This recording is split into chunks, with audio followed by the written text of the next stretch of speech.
Existem basicamente dois tipos de erros, né? O primeiro é o erro de estrutura. Como é que é esse erro de estrutura? Acontece esse erro no momento em que você faz a importação do arquivo lá no validador da Receita Federal, que também é chamado ou conhecido como PVA, né? Então, vamos supor, você faz a geração do arquivo no seu software e aí, no momento em que você leva esse arquivo para importação no PVA, no validador da Receita Federal, ele não importa, ele não faz a importação e aí ele acusa erros de estrutura. Vamos dar um exemplo?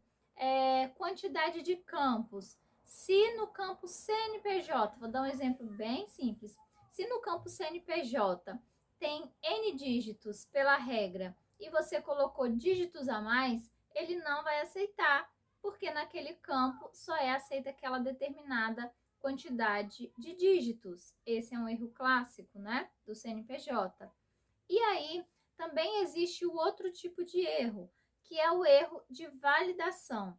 Já nesse caso, totalmente diferente do primeiro, o PVA vai aceitar esse arquivo que você importou no momento em que ele verificou que não existe erro de estrutura e aí ele faz a importação, porém, durante o processo de validação, ele verifica que existem regras que não estão sendo cumpridas. Que regras são essas? Regras do layout. Vou citar um exemplo bem simples. Suponhamos que no arquivo que você importou seja de um SPED ECD. E aí, o seu ativo e passivo está com valores diferentes. Se bem que nesse caso, o validador do SPED ECD aceita ativo e passivo diferente, mas não deveria, né? Tá.